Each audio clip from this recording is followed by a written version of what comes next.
අද විශේෂ දවසක් අපේ ගෙදර අයට. මොකද අද බර්ත්ඩේස් දෙකක් තියෙනවා. ඉතින් අපේ බර්ත්ඩේස් දෙකම සමරන්නේ එකට. ඉතින් අපි බලමු අද මේ බර්ත්ඩේ ව්ලොග් එක ගෙවන්නේ කොහොමද කියලා. ඉතින් මේ මමයි අම්මයි කේක් එකයි තව ඕනි කරන ගිෆ්ට් ටිකයි අරගෙන මේ ගෙදර යන ගමන් ගිහිල්ලා ඉතින් මේ ගිෆ්ට් ටික පැක් කරන්න තියෙනවා, ඩෙකොරේෂන් කරන්න තියෙන වැඩ ගොඩක් තියෙනවා.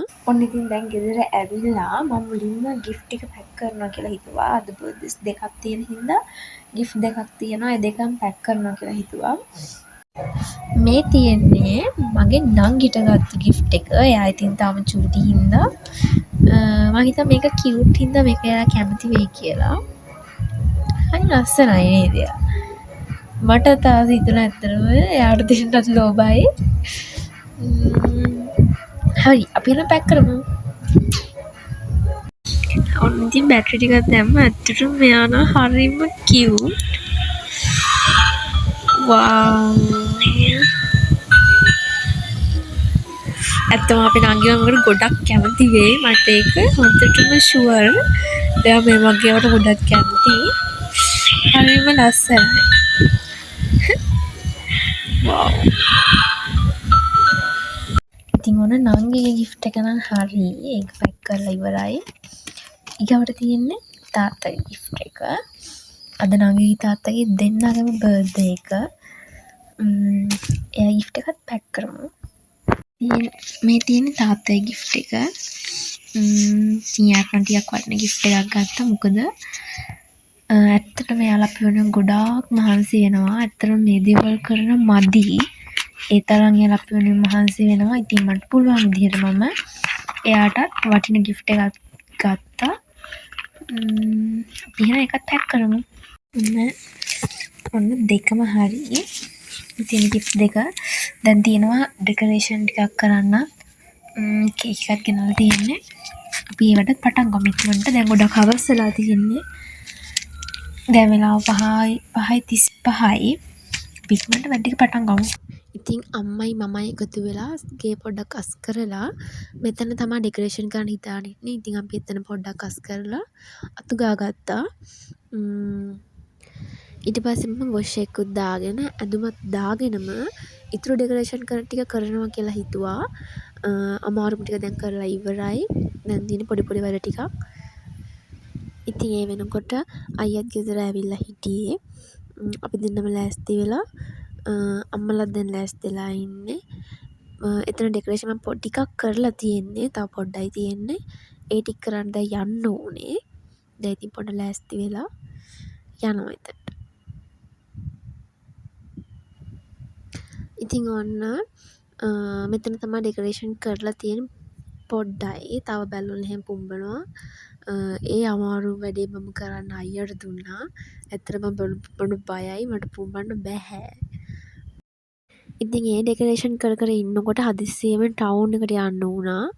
නංගිගේ තවත් ලොකු ගිෆ්ට් එකක් ගන්න. ඉතින් අපි දෙන්නටත් යන්න වුණා. අම්මා නම් එතන ඉන්නවා. අපිටත් කතා කරලා එන්න ගියව. දැන් ඒ වැඩේට යනවා. ඊට පස්සේ තමයි ඉතුරු ටික. ඉතින් දැන් ඇවිල්ලා ඉන්නේ ඒ වැඩේට. අපි හිතුවා නංගිට iPad එකක් ගන්නවා කියලා. ඉතින් ඒ වැඩේට ආවා. අම්මත් ඉන්නවා අයියත් ආවා. ඉතින් අපි ඔක්කොමලා ඒක අරන් යන්න ආවා. පොඩි එතන වැඩ ටිකක් තියෙනවා. ඒ ටිකත් ඉවර කරගෙන ඒක අරන් යනවා කියලා හිතුවා. මේ වෙද්දි වෙලාව 7:00 විතර ඇද්දි. ඉතින් 8 වෙද්දි නංගිත් එනවා ටක් ගාලා. ඒ නිසා ඇවිල්ලා අපි කට්ටියම ඉතුරු ඩෙකොරේෂන් ටිකක් කරා.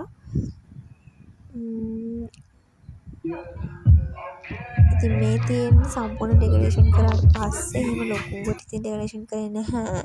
ඔන්න දැන් නංගින ළඟයි. අපි ඉතින් ලයිට් එහෙම ඔක්කොම ඔෆ් කරලා හිටියා. දැන් එයා එනවා. එනකොට අපි සර්ප්‍රයිස් කරන්න තමයි හිටියේ. අම්මයි තාත්තගේ එක්කන් එන්න. ඔය ඉතින් නංගි එන්නේ. එයාගේ තව යාළුවෙකුත් එක්කන් ආවා. ක්ලාස් ඇරලා තමයි එහෙම ආවේ. එයා දන්නේ නැහැ මෙහෙම දෙයක් තියෙයි කියලා. හිතුවේ නැහැ එයා. එයා ගොඩක් සතුටු වුණා. ඉතින් තාත්තයි අය දෙන්නගෙම බර්ත්ඩේ එකට සමරන්නේ. අපි හැමපාරම මේ දේ එහෙම කරන්නේ. දෙන්නගෙන් බර්ත්ඩේ එක එකටම සමරනවා. ඉතින් ඔයගොල්ලෝ තමන්ගේ පවුල අයත් එක්ක ආදරේ බෙදාගන්න. තමන්ගේ අයට මහා ලොකු දේවල් ඕනේ නැහැ. පුංචි දෙයකින් උනත් සතුටු වෙන්න පුළුවන්. හැමෝම එකට ඉන්නවා නම් ඉතින් කිසිම දෙයක් ඕනේ නැහැ. ඇත්තටම මේකම ඇති සතුටකට.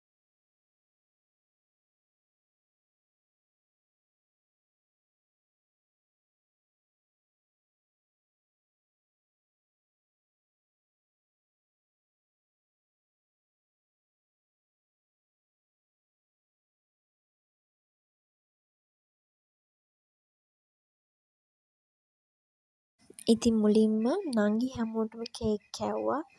ඊට පස්සේ තාත්තත් හැමෝටම කේක් කැව්වා. ඉතින් ඒ දෙන්නාගේම බර්ත්ඩේ එක තියෙන්නේ නංගිගේ බර්ත්ඩේ එක මැයි 16 තාත්තගේ බර්ත්ඩේ එක මැයි 17. ඉතින් ඒ දෙකම ඒ හින්දා අපි එකට සමරනවා එකම දවසේ. ඉතින් අපි ගොඩ අයට එහෙම කියලා ලොකුවට පාටි ගත්තේ නැහැ. පොඩිවට තමන්ගේ ගෙදර අය විතරයි අපේ පවුලේ අය විතරයි. ඉතින් පොඩිවට මේ විදිහට අපි සමරන්න හිතුවා. අපි හැම බර්ත්ඩේ එකක්ම එහෙමයි. ලොකුවට එහෙම හැමෝටම කියලා එහෙම සමරන්න අදහසක් නැහැ. ඉතින් මේ විදිහට පවුල් අය එකට ඉන්නවා කියන්නේ ඒක තමයි තියෙන ලොකුම සතුට. ඉතින් මේ වගේ පොඩි බර්ත්ඩේ පාටි එකක් වුණත් පවුලේ අය එකට ඉන්න නිසා ගොඩාක් සතුටක් තියෙනවා එතන.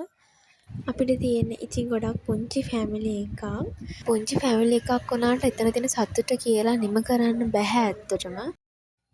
කේක් කාලා ඉවරලා ඊට පස්සේ ඉතින් අපි ගෙනාවු ගිෆ්ට් දුන්නා දෙන්නටම. ඉතින් නංගි හීනකින්වත් හිතුවේ නැහැ එයාට iPad එකක් හම්බෙයි කියලා. අයියා බොරුවට එයාව රවට්ටන්න ඉතින් එයාට ෆොටෝ එකක් දුන්න තාත්තට ගෙනාපු එක. ඉතින් ඇත්තට මෙහෙම පවුලේ අය හැමෝමත් එක්ක අපිට එකට ඉන්න අවස්ථාව හම්බෙනවා ගොඩක් අඩුයි. ඉතින් ඒ නිසා මේ වගේ අවස්ථාවක අපි හිතන විදිහට අපි අපේ අයත් එක්ක මේ වගේ වෙලාව ගත කරන්න ඕනේ. ඉතින් මේ වගේ පොඩි දෙයකින් වුණත් සතුටු වෙන්න පුළුවන්. අපේ අය ළඟ ඉන්නවා නම් අපේ මුළු පවුලම එකට එක වෙලාවෙ එහෙම ඉන්නවා නම් ඉතින් ඒක තමයි තියෙන ලොකුම සතුට. ඉතින් ගොඩාක් ෆැමිලි වලට මුළු ෆැමිලි එකත් එක්කම එකට ඉන්න හම්බෙන කාලය ගොඩක් අඩුයි. මොකද කරන ජොබ්ස් එක්ක එක එක තියෙන වැඩ රාජකාරියත් එක්ක අපිට අපේ අයව මගහැරෙනවා ගොඩක්. ඉතින් මේ වගේ පුංචි අවස්ථාවක් වුණත් ඒ නිසා අපි අපේ අයත් එක්ක සමරන්න ඕනි කියලා තමයි මම නම් හිතන්නේ. ඉතින් මෙයාට නංගි ගොඩක් කැමති වුණා. එයා හිතුවේ නෑ මේ වගේ දෙයක් එයාට හම්බ වෙයි කියලා. එයා ඒ වගේ වල ගොඩක් කැමතියි. මොකද එයා තාම පුංචි හින්දා එයා ඒ වගේ වල ගොඩක් සතුටු වෙනවා. ඉතින් ඊගාව ගිෆ්ට් එකට එයා ඊටත් වඩා සතුටු වෙනවා. ඉතින් තාත්තත් ඒ අතර එයාගේ ගිෆ්ට් බැලුවා. එයාත් ගොඩක් සතුටු වුණා. මොකද එයාත් හිතුවේ නෑ එයාට මේ වගේ දේවල් ලැබෙයි කියලා.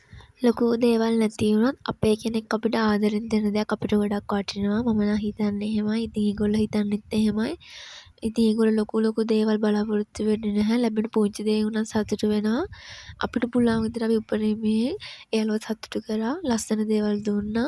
ආදරේ දුන්නා. අපිට ගොඩක් වටින්නේ ඒ දේ. මොකද අපේ අය අපිට ඒ වගේ ආදරයක් දෙනවා කියන්නේ අපිට ඊට වඩා දෙයක් වටින්නේ නැහැ. ඕනම කෙනෙක්ට තමන්ගේ ෆැමිලි එකෙන් ලැබෙන ආදරේ තමා අංක 1ටම වටින්නේ. ඉතින් මේ තියෙන නංගිට වැදගත්ම ගිෆ්ට් එක එයාට වටිනම ගිෆ්ට් එක. එයා ඒකට ගොඩක් කැමති වුණා. ලොකු දේවල් අරන් දෙන්න බැරුණත් ඉතින් අපිට පුළුවන් විදියට අපි එයාට ආදරෙන් දෙයක් අරන් දුන්නා. ඉතින් එයාත් ඒකට ගොඩක් කැමති වුණා. ඒක තමයි මේ බර්ත්ඩේ එකේ වටිනම දේ. ඉතින් එයාට වගේම තාත්තටත් වැදගත් වෙන දෙයක් අපි අරගෙන දුන්නා. එයාලගේ උවමනාවේ හැටියට එයාලට වටිනවා කියලා හිතන දෙයක් අපි හිතලා අරගෙන දුන්නා. ඉතින් ඒ නිසා අපි හිතනවා එයාලත් සතුටින් ඇති කියලා. ඉතින් අපි කඩෙන්ම කෑමත් ගෙනල්ලා කෑවා. කාලා ඉතින් අපේ ෆැමිලි එකේ කට්ටිය ඔහොම ඉතින් එකට එකතු වෙන්නේ කලාතුරකින්නේ. ඉතින් ඔහොම එකතු වුණාට පස්සේ ගොඩක් දේවල් කතා කරන්න තියෙනවා. ඉතින් මේ දේවල් කතා කර හිටියා. ඉස්සරහට කරන දේවල් ඉස්සරහට වෙන දේවල් ගැන විස්තර කතා කරා. ඉතින් ඔහොම එදා දවස ගෙවුණා. ඉතින් ආයෙත් ලස්සන බ්ලොග් එකකින් හමු වෙනකන් ඔයාලා හැමෝම සතුටින් පරිස්සමින් ඉන්න. බයි.